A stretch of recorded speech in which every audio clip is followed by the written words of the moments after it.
So one of the things I struggle at is getting the level of abstraction correct. Um, and it's a challenging thing to think about. So what am I actually talking about here? So first of all, this is going to be quite nerdy, I guess, go deep into sort of, paper talk or, research talk.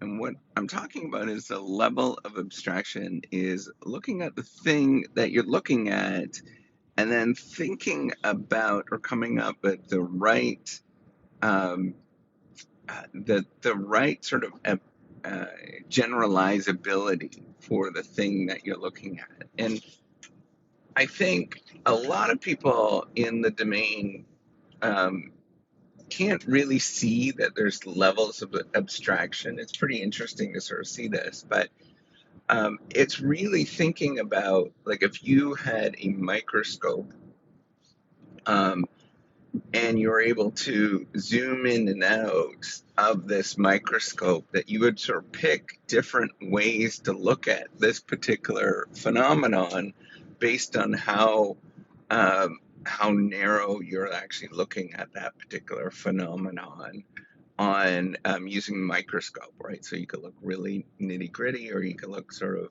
backwards. And sometimes what you do is look at the nitty gritty and then infer backwards from that at a higher level of abstraction. It's often very much the case of what happens. And it's super challenging to see this. And how I often gauge the level of abstraction is by thinking about the reactions that you get when you choose a level of abstraction. Right. So if you have um, so there's two polar ends of the spectrum, right? So on the one end, and this is where it's super tough and there's no real answers. On one end, if you pick too narrow level of abstraction, you get a who cares question, right? Some version of that this doesn't apply to anything else. This is so narrowly defined. Who cares about this particular phenomenon? It doesn't really matter. And then on the opposite side, you have the well, this is completely not related to that particular phenomenon, right? Or generally, people just can't see the connection between the two of what you're actually looking at. And it's super hard to get that. And it's usually what you're looking for is in some, and then the responses you get is maybe they might even say this is too abstract. Maybe they just will say I don't get it. All of these different versions of what you're looking at is the sort of level of abstraction. And you have to, this is why it's so painful, is trying to get the right level where you're balancing those two reactions that you get, right? And so if you get one reaction where, like, who cares, then you got to think a little bit more abstractly, right? And think about what you're actually looking at. Then on the other side, you get, I don't really understand what you're doing. And then that's where you got to get more specific with what you're actually doing and bring up some of the stuff that you're actually looking at. And it's a sort of balance between those two that is what you're looking for so that people that think abstractly can sort of understand what you're talking about and sort of see what you're doing. And then the other people that sort of speak the language of more specific will be excited about it. And it's painful to get that right combination because you have to sort of listen to what people are reacting to and take a step back um, and get that. And that's what, and it often means like you're always rewriting or rethinking about something, and it's very, very difficult to get that right level where you don't get those reactions on either direction. And you have to pinpoint what it is that you're actually looking at rather than more levels of abstraction, or, thinking about, rather than, adding more on top of what you're doing. Um, and often, in my experience, it's often just terminology.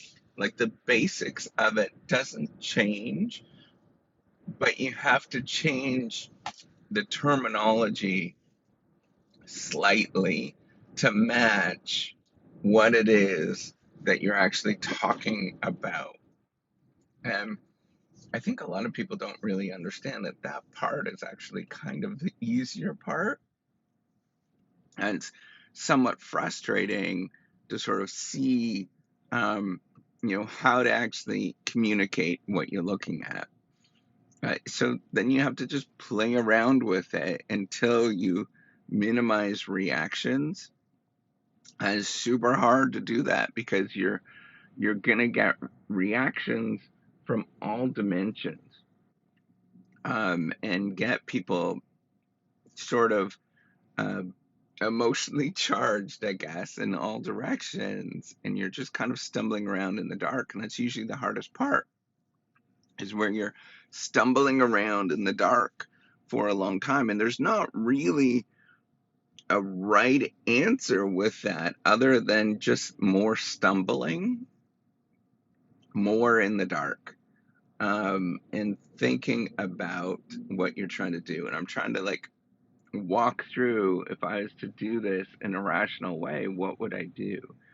Um, I'd probably make short proposals that are very much identical, but looking at different um, levels of abstraction, and see what people think about it to sort of get the right framing.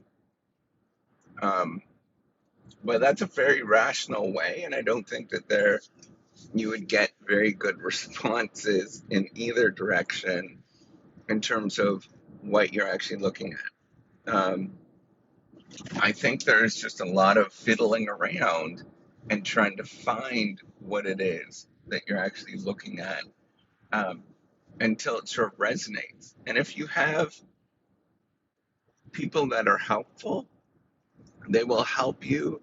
So this is where, like, super painful with the scientific process. Most people will pick out the flaws, and they'll just simply say they don't like this. They don't really give you help in terms of what to do after that, and say, this is what you're supposed to do. They'll just say, I don't like this. And so that's where you got to read the emotions of how people actually are interpreting what you're trying to do. Um, and man, I struggle at that, but that's where you just got to pay attention, really kind of listen to what you're trying to the audience, until you get that right level of abstraction. And telling you, it's the hardest part of any research paper, anything that you write, is getting that right connection with people, until they sort of resonate with what you're doing. All right, take care and have a wonderful day.